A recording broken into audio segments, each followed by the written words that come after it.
Jangan lupa subscribe YouTube channel Metro TV News dan jangan lupa nyalakan notifikasinya.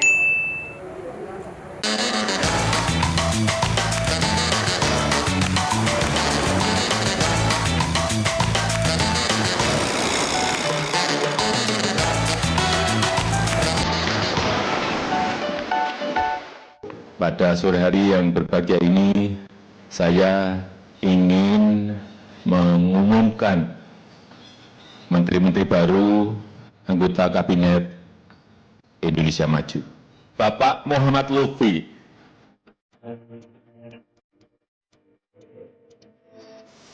Kawan Susi, siapa yang tak kenal dengan Muhammad Lutfi?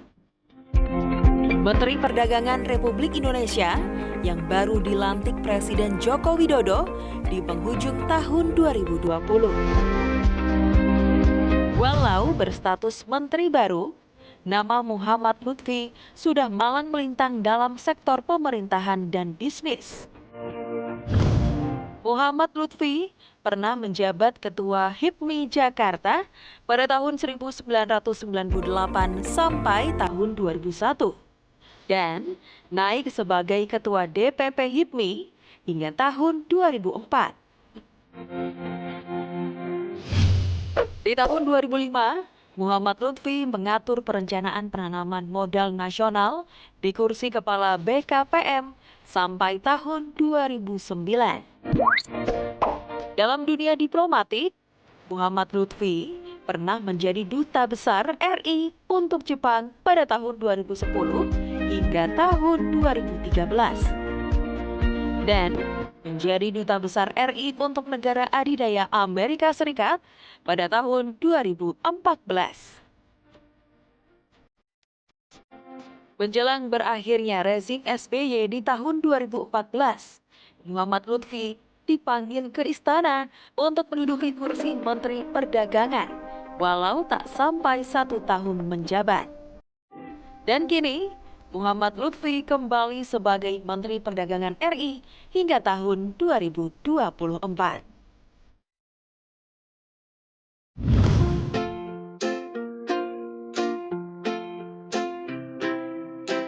Wow, luar biasa sekali guys. Aku lagi deg-degan karena sekarang berhadapan langsung dengan sosok penting Indonesia, kesayangan kita semua, yaitu Bapak Muhammad Lutfi, Menteri Perdagangan Republik Indonesia. Pak, selamat malam Pak. Selamat malam. Luar biasa, sebuah kehormatan bagi saya Pak bisa deket-deketan sama Pak Lutfi guys. Mungkin buat yang belum tahu ya, Bapak Lutfi ini adalah sekarang menjadi Menteri Perdagangan Republik Indonesia yang menggantikan Bapak Agus Suparmanto. Betul ya Pak ya? Ya. Tapi ini bukan yang pertama. Karena sebelumnya tahun 2014 di era pemerintahan Bapak SBY, Pak Lutfi juga pernah menggantikan Gita Gutawa. Wirjawan. Oh bukan ya, bukan Gita Gutawa ya, Gita Wirjawan. Aduh, 2 kali jadi mendak menggantikan orang. Luar biasa posisi sebagai pemain cadangan. Tapi nggak apa-apa ya Pak, karena biasanya pemain cadangan itu tuh sebenarnya posisinya adalah sebagai pemain kunci Pak. Ya kan? Karena biasanya langsung masuk tuh, langsung nyetak gol biasanya ke pemain cadangan. Karena biasanya pemain yang udah-udah tuh, yang duluan tuh cuma titipan. Gitu. Nih, dan sekarang Bapak nih masuk kembali ke Kementerian Perdagangan Republik Indonesia. Sudah sangat dirindukan oleh seluruh karyawan dan teman-teman. Bahkan disebut sebagai mantan terindah, guys. Ya ampun, berarti ini Pak Lutfi punya kesan yang sangat baik di mata teman-temannya. Dan ini juga yang membuat saya menjadi pusing, Pak. Karena saya jadi susah roasting Bapak. Karena yang udah-udah saya kalau roasting itu semakin banyak berita-berita unik, negatif, viral, jadi gampang roastingnya. Saya Pak Lutfi orangnya nggak neko-neko, nggak pernah berulah gitu kan. Saya jadi bingung roastingnya gimana. Tapi saya bukannya nggak usaha sih Pak. Saya sempat searching juga di Google gitu kan. Saya searching nih, berita tentang Muhammad Lutfi. Keluar tuh Pak beritanya. Muhammad Lutfi adalah sahabat Sandiaga Uno dan Erick Thohir. Gitu doang. Nggak menarik. Saya usaha lagi, saya cari lagi gitu kan. Kasus Menteri Perdagangan yang baru. Dijawab sama Google. Mungkin maksud Anda kasus Menteri Sosial. Gitu Pak. Memang nggak ada beritanya Pak. Tapi saya juga nggak nyerah Pak sampai situ. Saya searching lagi gitu kan. Kasus-kasus viral Muhammad Lutfi Menteri Perdagangan. Muncul tuh Pak akhirnya. Terkuak. mencengangkan. Muhammad Lutfi punya istri cantik dan awet muda. Gak ada. Bisa diganti aja nggak sama Fadlizon ini? Kayaknya lebih enak kalau hosting Fadlizon. Terima kasih Bapak Muhammad Lutfi. Iya. Apa kabar Pak? Alhamdulillah Ki, sehat. Sehat ya Pak ya. Kita bisa ketemu akhirnya Iya. Pak. Bu Susi udah. Bu Retno Marsudi udah. Kemudian Bapak Rudiantara udah. Pak Sandiaga Uno, sekarang Bapak Muhammad Lutfi. Gokil, saya sudah merosting pejabat-pejabat. Ibu, kok ada Ibu Susi di sini? Lo juga udah di situ, ngapain lo? Loh, saya diundang buat roasting Pak Muhammad Lutfi kan, Bu? Iya, tapi kan mestinya gua dulu datang baru aku undang kau gitu loh. Ini acara Mau kita, duluin Bu. jadi host nih ya, mau jadi main host Susi Cek Ombak. Pak Lutfi apa kabar? Pak Mendak Alhamdulillah apa sehat, kabar? Ibu. Udah selesai dikerjain sama Kiki? Kayaknya belum selesai nih, Bu. Oh, belum selesai. Nah, kawan Susi, kita kembali ke Susi Cek Ombak. Ke laut laut saja. Yeay, Pak Lutfi ikutan. Karena Susi orang laut, jadi acaranya ke laut saja, Pak Mendak. Gitu. Jangan dong, Bu. Jangan dong. Nah, terima kasih Pak Lutfi sudah berkenan sebagai ini kehormatan untuk Susi Cek Ombak, Menteri baru berkenan untuk diwawancara.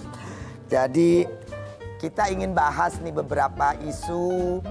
Tadi episode kemarin kita sudah bahas tentang vaksin, tentang situasi COVID. Nah, belakangan ini kita ingin bahas tentang isu perdagangan, terutama harga daging sapi katanya. Kalau dulu saya sebagai Menteri Perikanan, biasanya urusan saya perdagangan yang sering bikin rame adalah harga garam. Nah, makanya sekarang kita, karena kemarin saya ulang tahun tanggal 15, mau beli daging di Pangandaran bisa kosong daging. Para pengusaha daging ini mogok berjualan. Nah, ini ceritanya bagaimana Pak Mendak? Ya. Pak Mendak antisipasinya bagaimana? Jadi gini Bu Susi, memang banyak tantangan di dalam COVID ini. Jadi karena COVID, banyak supply chain atau rantai supply dunia ini terputus dan terganggu. Jadi salah satunya karena rantai perdagangan ini terganggu, terutama di Australia, mereka ingin merestrukturisasi daripada stok sapi mereka. Indonesia adalah negara pembeli sapi Australia. Buat Australia, 52% daripada sapinya dibeli oleh Indonesia. Nah, karena kebutuhannya melemah, mereka menggunakan posisi ini untuk merestrukturisasi daripada stok sapi mereka. Jadi mereka tidak membolehkan untuk sapinya keluar pada saat ini. Biasanya harga sapi itu Bu antara 2,5, 2,3 sampai 2,8. Average-nya $2,5 per kilogram.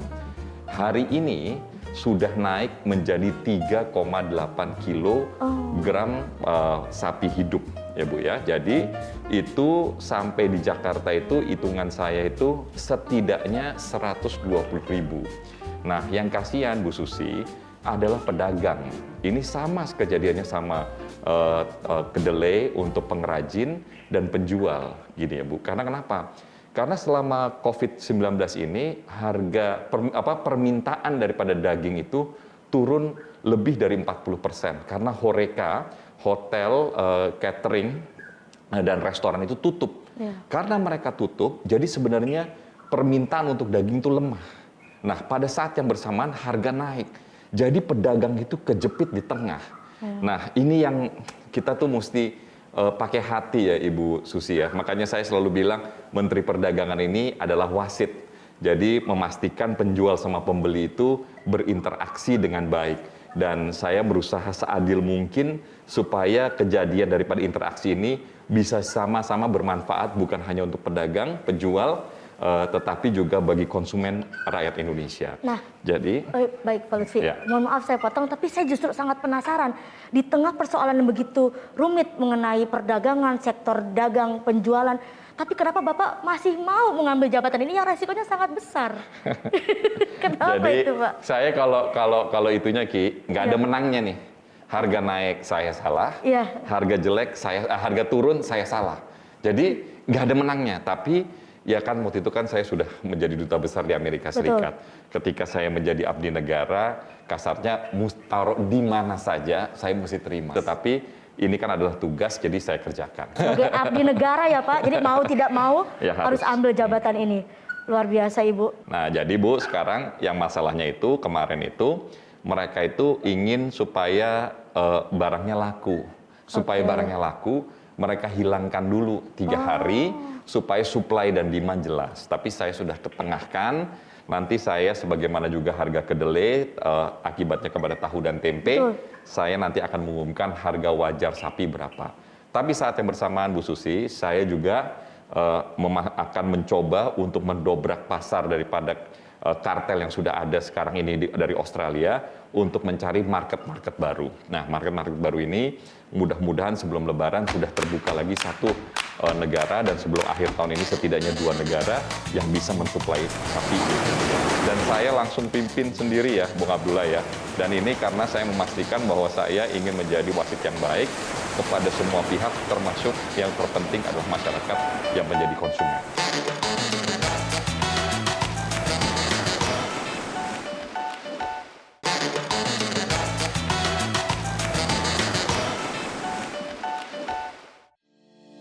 Kawan Susi, metode impor terhadap kebutuhan pangan kerap dilakukan oleh pemerintah untuk stabilisasi harga dan memenuhi kebutuhan dalam negeri. Namun di sisi lain, saat impor dilakukan, dapat berpotensi menjadi polemik baru seperti terganggunya produksi dalam negeri yang berimbas pada penurunan harga, serta dikhawatirkan menjadi ketergantungan impor pada negara maju. Ya, dampak penjual ya terutama omset saya menurun. Ya, konsumen yang biasa belanja juga pada nggak ada.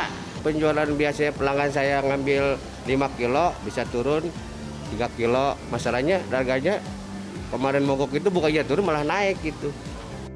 Nah kawan Susi, untuk mengetahui kondisi perdagangan di pasar tradisional, Susi Cek Ombak akan menghadirkan Ketua Umum Ikatan Pedagang Pasar Indonesia, Abdullah Mansuri. Nah, tapi persoalannya, Pak Mendag, saya kadang-kadang mengamati perdagangan di kita ini seringkali punya ambigu-ambigu atau anomali-anomali yang kadang-kadang secara nalar, secara logika nggak bisa masuk akal gitu kan. Nah, dari pengalaman saya waktu karena stakeholder petani garam itu adalah stakeholder saya melihat kadang-kadang kontrol di perdagangan atas kuota impor itu yang seringkali kurang diatur atau kurang tegas pengaturannya, sehingga waktu impor misalnya contohnya garam pada saat petani panen, akhirnya harga petani jatuh. Nah, saya ingat lagi waktu itu ada kunjungan Menteri Agriculture-nya Vietnam ke Indonesia. Saya ajak jalan-jalan di Natuna. Kita cerita tentang banyak hal termasuk daging. Saya tanya, Vietnam impor dari mana? Dari Australia katanya. Ternyata harga jual saya tanya di Vietnam berapa paling mahal? $6 katanya. Nah, saya pikir apakah Vietnam lebih jauh dari Indonesia, dari Australia? Kenapa Vietnam bisa jual murah? Kenapa Indonesia mahal? Apakah tidak mungkin bahwa itu juga ada permainan sehingga harga tetap mahal, supply sepertinya sulit gitu. Karena kalau hukum dagang permintaan turun, mestinya kan harganya turun, Pak Mendag. Bukannya begitu atau gimana? Jadi gini Bu, kalau yang ada sekarang ini karena memang modalnya sudah tinggi ya Bu. Dan gini, Bu Susi, saya terima itu bahwa memang urusan rente perdagangan di Indonesia ini memang problematik ya Bu ya. Dan ini memang mesti dibereskan ya Bu. Nah, jadi yang kita mesti bereskan itu adalah bagaimana memastikan bahwa rente ini lebih efisien ya. Jadi saya memang waktu pertama kali jadi Menteri Perdagangan itu belajar masalah sapi ini, Bu, ini juga luar biasa gitu ya, Bu ya. Dan saya setuju, jadi kalau $6 di Vietnam itu kira-kira mendekati 100.000. Hari ini mungkin yang $6 di Vietnam itu sudah menjadi 105.000. Kita ini antara 10 sampai 15.000 lebih mahal daripada di Vietnam. Kenapa, Bu? Karena memang ini sudah terjadi puluhan tahun daripada rentenya itu sendiri. Jadi ini nanti ada yang urus kulit, ada yang urus dan itu yang tadi Ibu bilang juga begitu. Ini sapi ini begini, Bu. Makin kita banyak impornya, gitu ya, Bu ya. Terutama kalau kita impor daripada yang istilahnya jeroannya itu, jadi harga sapinya itu bukan turun malah naik, gitu loh, Bu. Jadi Bu, nanti saya sih insya Allah kalau ada waktunya, saya mau rapihkan. Insya Allah semuanya terjadi penjual dan pembeli mendapatkan manfaat, keuntungan yang wajar, dan yang paling penting juga masyarakat Indonesia tidak dirugikan karena harganya lebih mahal daripada negara yang lain. Tapi Pak, sebagai netizen awam Pak ya, apakah memang kita tidak mumpuni dari para peternak sapi di Indonesia untuk memenuhi kebutuhan daging di Indonesia, makanya kita harus impor gitu, itu bagaimana Pak? Saya ini juga yang saya mau akan koordinasikan dengan Menteri Pertanian ya. Karena kan sebenarnya sapi itu makanannya itu bungkil sawit gitu loh. Jadi barangnya itu mestinya lokal. Jadi mestinya bisa tumbuh di Indonesia. Cuman memang memerlukan tanah yang besar dan ini mesti direncanakan dan mesti dieksekusi dalam waktu yang tidak bisa instan. Tapi mesti panjang. Tapi kita mesti mulai. Nah, oleh sebab itu saya Bu Susi ini selalu nih Bu, pokoknya saya sama Menteri Pertanian itu punya pertemuan rutin. Saya sudah janji sama beliau untuk make sure semua policy, semua kebijakan ini sama antara saya sama beliau untuk memastikan bahwa supply ada. Yang penting supply mesti ada dulu. Nah, Ibu tidak hanya bersama dengan Bapak Muhammad Lutfi, tapi kita juga kedatangan Ketua Ikatan Pedagang Pasar Indonesia, yaitu Bapak Abdullah Mansuri bersama kita Ibu hari ini. Selamat datang Pak Abdullah, apa kabar? Alhamdulillah sehat Bu Susi. Sudah jualan daging sapi lagi belum? Sudah Bu Susi. Oke, nah di sini kita hadirkan Pak Mendag nih, Pak Abdullah. Kalau mau Pak Abdullah curhat sama punya permohonan apa, monggo silakan. Kawan Susi juga mau dengar. Iya Bu Susi, sebelumnya terima kasih Bu Susi sudah ngundang kami. Pak Mendak juga selamat atas jabatan baru di Mendak. Bu Susi dan Pak Mendak, kenapa pedagang berhenti berdagang? Ini adalah sebagian dari kekesalan anggota kami terhadap buntunya komunikasi antara pedagang dengan Kemendak. Memang saya harus akui ini tugas Mendak baru ini cukup berat. Kita harus dihadapkan banyak persoalan daging sapi, persoalan kedelai, persoalan cabai rawit. Sekarang anggota kami yang beras itu juga sekarang sedang dalam kondisi yang sulit karena beras Vietnam sudah mulai masuk di pasar induk. Tetapi kita kembali ke daging. Sesungguhnya ada kebuntuan komunikasi yang kami rasakan Pak Mendak. Kami coba kirim surat ke Kemendak, nggak dibalas-balas juga, nggak direspon. Pas giliran kami kasih tahu bahwa kami mau berhenti berdagang, baru mereka mengkomunikasikan mungkin dengan Pak Kemendak. Curhatan saya Bu Susi untuk Pak Kemendak yang baru, karena memang baru banget. Kami mohon untuk komunikasi agak diperbaiki Pak Mendak. Saya tidak tahu ini ada di sisi Dirjen apa di Sekjen atau saya tidak tahu, tapi paling tidak ini evaluasi agar Pak Menteri bisa langsung merespon apabila ada keluhan-keluhan dari kami. Baik Pak Abdullah, nah langsung saja karena ada Bapak di sini bisa langsung berikan. Jadi gini, Bang Abdullah, saya dilantik tanggal 23, tanggal 28 itu udah pecah masalah kedelai. Ya. Baru 5 hari ya Pak Sejak ya? tanggal 28 itu sampai kemarin itu saya sudah ketemu sama semua asosiasi bahan pokok dan bahan penting, termasuk asosiasi daripada sapi. Anda boleh tanya siapapun yang merepresentasikan Kecuali mungkin pedagangnya ya, karena pedagangnya itu kan pasar kan Anda ini kan gitu ya. Jadi saya sudah komunikasikan dengan semua dan saya langsung pimpin sendiri ya Bung Abdullah ya. Dan ini karena saya memastikan bahwa saya ingin menjadi wasit yang baik, mempertemukan penjual dan pembeli dengan suatu tatanan yang baik dan tidak untuk memberikan keuntungan manfaat kepada semua pihak, termasuk yang terpenting adalah masyarakat yang menjadi konsumen. Yes.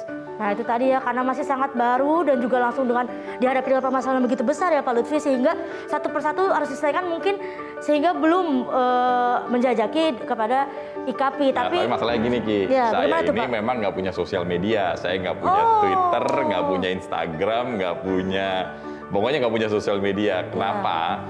Saya sudah bilang pokoknya saya mau jadi wasit. Jadi kalau wasit itu nggak banyak ngomong. Yang penting pokoknya jelas targetnya dan insya Allah yang menonton ini. Jadi Bu Susi, saya selalu bilang Menteri Perdagangan ini kayak wasit tinju. Wasit tinju itu kalau pertandingannya terlalu diatur, nggak seru, nggak ada tinjunya gitu kan ya. Tapi wasit tinju itu kalau semua didiemin gitu kan ya, pertarungan menjadi liar. Gitu. Nah kalau wasitnya curang, yang nonton ini 270 juta orang Indonesia ini akan menjadi persoalan seperti kedelai dan yang terbaru yang sekarang masih belum bisa diselesaikan adalah cabai rawit ya, cabai rawit merah. Saya udah bilang tadi Bung Abdullah bahwa kalau harga naik saya yang salah, harga turun saya yang salah juga.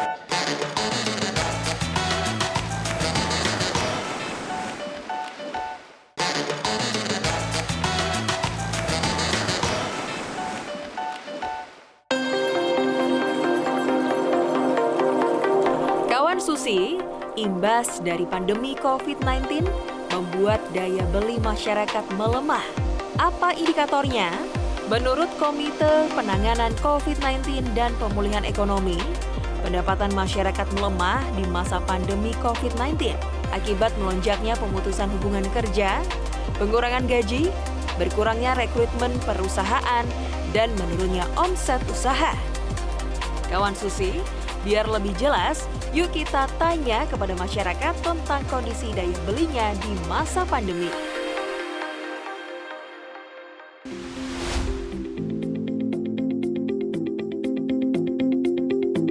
Sebelum pandemi kita bisa beli ibaratnya daging sekali 2 minggu. Setelah pandemi ini, karena keadaan ekonomi, sangat-sangat jauh lah perbedaannya, belum tentu sebulan sekali kita bisa beli daging. Perbedaannya ya apa-apa lebih mahal. Nah, dibanding sebelum pandemi kan agak murah ya, kalau sekarang apa-apa lebih mahal. Apalagi saya kan orang jualan ya, saya mau bikin mahal juga nggak bisa ya kan, tapi saya belinya apa-apa mahal. Gitu. Untuk ibu rumah tangga ya terus terang bagi uangnya kadang bingung Mas. Yang tadinya bisa buat belanja yang macam-macam sekarang bisa diirit-irit jadinya belinya gitu. Pak Abdullah katanya mau ngobrol, masih ada yang Bu Susi dan Pak Menteri boleh tambahan sedikit? Ya. Iya Pak Mendak, sedikit saya informasikan, ke Bu Susi juga saya informasikan bahwa saat ini daya beli masyarakat cukup terjun bebas ya karena Covid. Ada 50% sampai 70% penurunan pendapatan kami itu terjadi di pasar tradisional. Biasanya kami masih memiliki karyawan. Sekarang untuk berangkat sendiri saja kami mengalami kesulitan. Nah, persoalan-persoalan seperti daging sapi,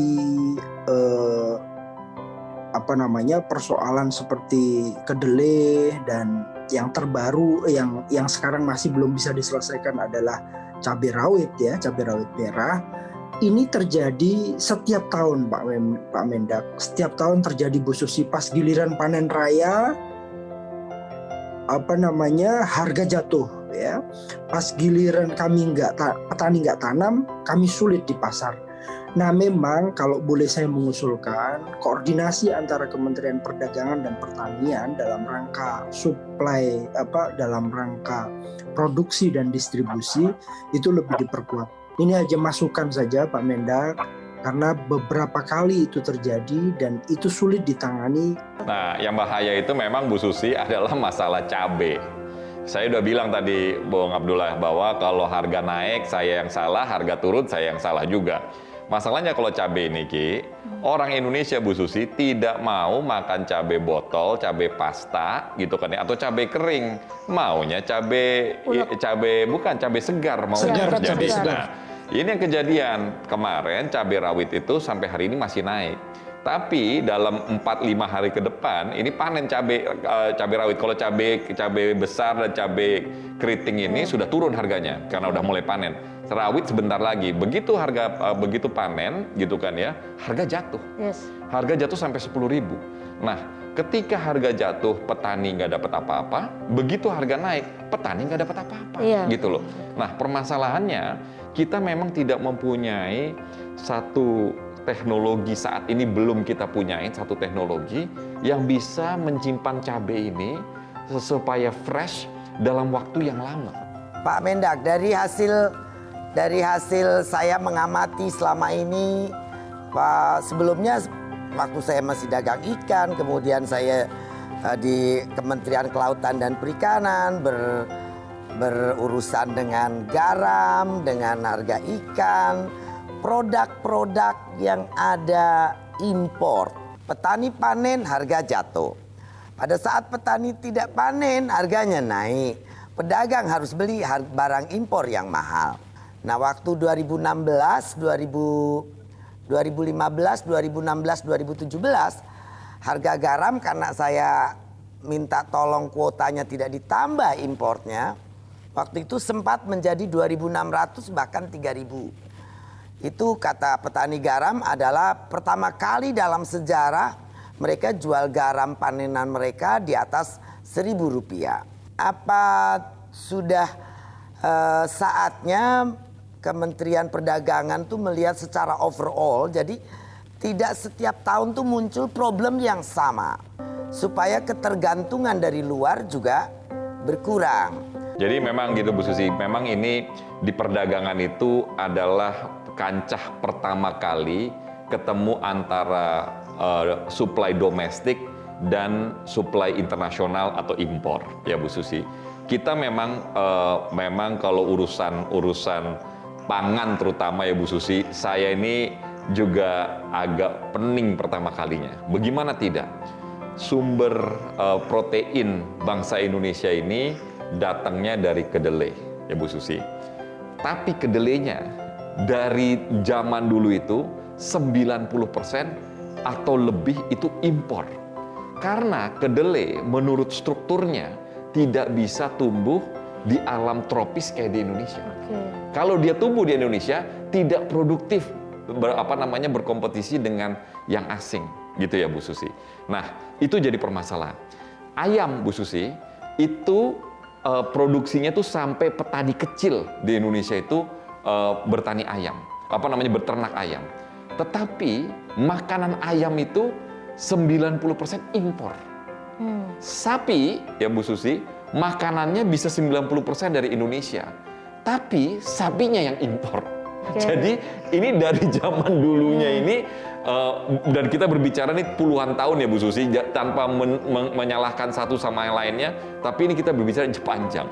Jadi kadang-kadang saya juga bingung ini, gimana caranya mengatur permasalahan ini. Nah, coba kita ambil satu cerita ya Bu Susi ya. Ini sebenarnya nggak begitu pantas diceritain, tapi menarik untuk saya share sama Bapak dan Ibu. Jadi Bu Susi, kita satu titik itu mungkin 5 tahun yang lalu itu impor handphone dari Vietnam, merek Korea itu lebih dari $2 miliar impornya. Diutak-atik tuh sama orang perindustrian Bu Susi, namanya keluar TKDN. Sebagai orang perdagangan internasional kayak saya, TKDN ini sebenarnya mempengaruhi perdagangan internasional yang kurang baik. Tapi apa yang kejadian, Bung Abdullah? Yang kejadian adalah itu Koreanya terpaksa berinvestasi untuk masuk karena TKDN tersebut investasi di Indonesia. Hari ini Bu Susi tahu berapa impor handphone kita dari Vietnam? Berapa itu Pak? 0. Karena semuanya investasi di Indonesia. Jadi sebenarnya Bu Susi, kita bisa kalau kita mau nih, gitu kan ya. Nah, saya janji nih, kemarin itu habis rapat tentang masalah garam. Ya. Ya, ini Bu Susi, jadi Pak Menteri Perindustrian kemarin janji pokoknya mau beli galon rakyat 1,5 juta. Saya nanti Bu Susi, kita janji sama Pak Menteri Perindustrian untuk memikirkan bagaimana industri garam ini bisa menyelamatkan rakyat. Karena petani garam ini jumlahnya 100.000, Ki. Jadi ini juga menjadi salah satu yang paling penting. Jadi Pak Mendak, masih banyak petani garam yang sering SMS saya, Bu, kapanlah kembali harga lama gitu. Pak Abdullah mungkin sudah selesai, masih ada keluhan atau tidak Pak Abdullah? Kalau sudah, terima kasih Pak Abdullah. Ya. Meskipun gajinya ya apa adanya gitu kan dibandingkan sama eselon 1 ya Bu ya. Kan gedean gaji eselon 1 daripada menterinya kan. Tapi rasanya Jakarta nggak pernah macet. Karena pakai ngoeng-ngoeng. Itu aja Bu. Yang lain nggak ada.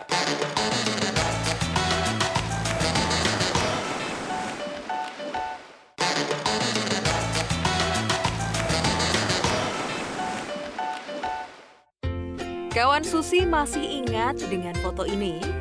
Yap, ini adalah foto yang sempat viral di media sosial setelah diunggah oleh Menteri BUMN Erick Thohir di akun Instagramnya setelah Muhammad Lutfi dan Sandiaga Uno diperkenalkan oleh Jokowi sebagai Menteri baru pada Desember lalu.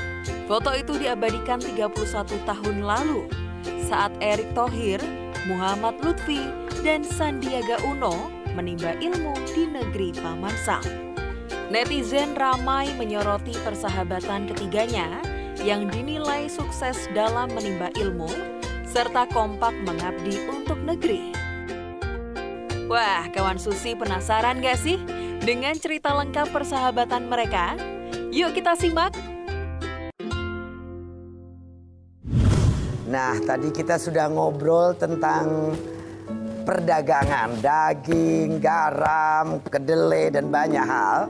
Sekarang kita ingin, kawan Susi ini pengen tahu tentang Pak Lutfi dalam kehidupan sehari-hari. Dan sejarah-sejarahnya nih yang sempat viral kemarin, ada foto Bapak bertiga sama Pak Erik, Sandi. Nah, sebelumnya katanya Bapak kan satu sekolah waktu di Amerika. Ada fotonya kan yang viral, coba kasih lihat sama. Nah, ini dia sebenarnya berlima ya Pak ya? Ya, mana? Oh, ini fotonya ya. Jadi ini Bu Susi, ini kejadian tahun 90. Bulan Oktober. Karena saya ingat ini Oktober break. Jadi ini kita ketemu di Boston. Jadi yang paling kiri itu Erik, Sandi, terus Nur ini istrinya Sandi, waktu itu high school sweetheartnya Sandi, saya sama Indra. Indra itu kakaknya Sandi nih ceritanya. Kita ketemu tahun 90, nggak sengaja, kita pada di Boston semua gitu loh. Tapi kalau saya sama Sandi dan Erik ini kenal tuh mungkin dari kelas 6 SD kali ya Bu ya. Kita main basket. Jadi saya sama Erik main di Indonesia Muda, Sandi main di sebelah di Citra Satria. Tapi Pak, jadi waktu di Boston itu ada saya sebenarnya Pak. Oh gitu. Ini ada fotonya nih kawan Susi. Saya di belakang. Bapak tadi nggak perhatiin. Boleh ya kawan Susi lihat ya. Saya nggak diajak foto, makanya saya nggak sesukses beliau gitu loh. Pak Mendak udah tahu duluan kelakuan lo. Udah ketahuan lo. Makanya nggak diajak foto bareng guys. Gitu nah, ya. sedekat apa Pak dengan Pak Sandi dan Pak Erik? Boleh ditelepon? Ya, kalau deket sih deket sekali ya. Kalau Pak sama Sandi sama Nur itu, Bu Susi, saya kenal Nur duluan daripada Sandi kenal Nur. Karena saya sama Nur itu duduk sebangku waktu SD. Kelas 1 SD-nya. Wow, mind blowing sekali ya Pak. Iya, jadi kalau itu berempat deket sekali lah pokoknya. Oke. Buktikan dong Pak kedekatan dengan mungkin telepon Pak Erik atau Pak Sandi. Pengen tahu panggilannya apa sih, bro kah, apa bang, apa gitu Pak. Suruh telepon nih? Iya. Nggak bilang dari tadi sih janjinya. Ya lagi sibuk juga harus nih. Harus janjian juga Pak sekarang walaupun sohib dekat Pak. Luar biasa ya pemirsa di rumah lo tuh ya. Ngerjain Kawan menteri. Susi, beda. Itu Pak Menteri disuruh-suruh sama lo telepon segala. Kelakuan deh. Emang cuma saya doang Bu yang bisa nyuruh menteri, ya Allah. Nggak diangkat lagi. Nggak diangkat. Wah, apakah ini cuma hoax atau bagaimana guys? Kawan Susi Kiki memang kerjanya ngerjain orang deh. Nggak ada yang ngangkat nih, teleponnya kacau. Waduh. Pak Sandiaga gimana ceritanya Bapak nih? Pak Lutfi, Bapak ini kan jadi menteri di 2 rezim berbeda nih. Sekarang ini sudah terasa bedanya apa dan enaknya, tidak enaknya tuh apa? Oke, di pemerintahan dulu dengan yang sekarang. Jadi saya sih Bu Susi kalau ditanya sebenarnya ini jabatan yang buat saya sulit. Dulu sulit, sekarang sulit gitu kan. Nah, cuman mungkin perbedaannya karena dulu waktu itu waktunya kan singkat sekali ya Bu Susi ya. Jadi cuma 8 bulan waktu itu. Jadi saya banyak agenda yang belum sempat selesai. Nah, yang sekarang ini mudah-mudahan punya cukup waktu. Nah, kalau saya punya cukup waktu, yang saya pengen kerjakan pertama kali adalah yang saya tuh di hati saya dekat sekali itu adalah petani gula sama peternak ayam. Saya ini sekali, iba sekali tuh masalahnya. Ditelepon nih, balik, telepon Pak. balik nih. Pak Erick Thohir, oke baik. Pak Erick, Pak Menteri, nih lagi di acara sama Bu Susi. Beliau mau tanya, bener nggak saya sahabatnya Pak Erick nih? Jadi gue telepon nih. Halo? Pak Erick habis dikomplain sama saya. Halo? Oh, Pak Erick takut dimarahin Bu Susi ya? Dimarahin Bu, bila. Marahin ya? Dengar nggak Bu Susi? Hah? Dimarahin? Dengar nggak? Pak Lutfi belum. Oh iya, oke, video call. Luar biasa, khusus di Susi Cek Ombak, langsung video call dengan Pak Erick Thohir, guys. Bu Susi. Iya. Apa kabar Pak Erick ya? Saya dapat izin marahin Pak Lutfi ya. Boleh ya Pak Erick? Untung diangkat, Rick. Kalau nggak dikira hoax nanti Pak Lutfi. Kalau nggak dianggap gue ngaku-ngaku nih.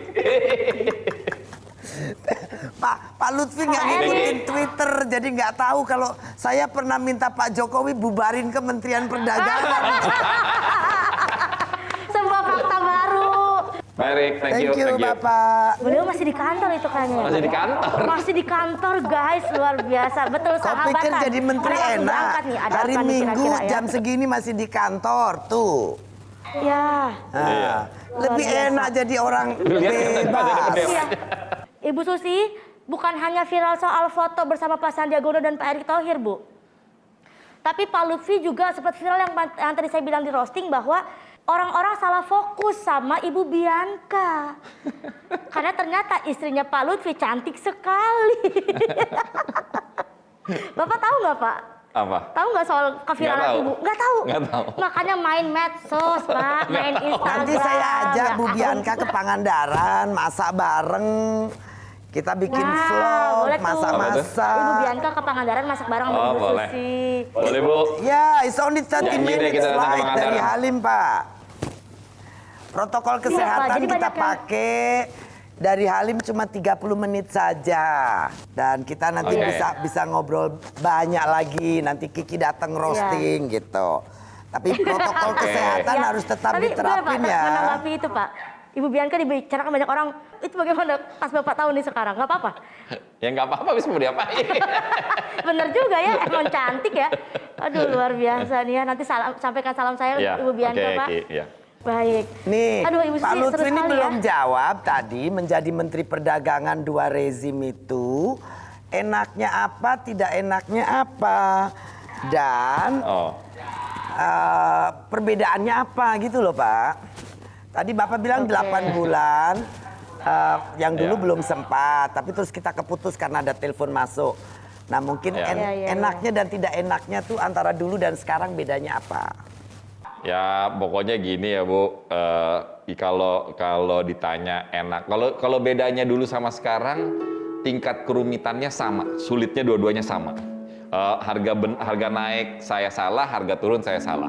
Tapi saya selalu bilang, meskipun gajinya ya apa adanya gitu kan dibandingkan sama eselon 1 ya Bu ya, kan gedean gaji eselon 1 daripada menterinya kan.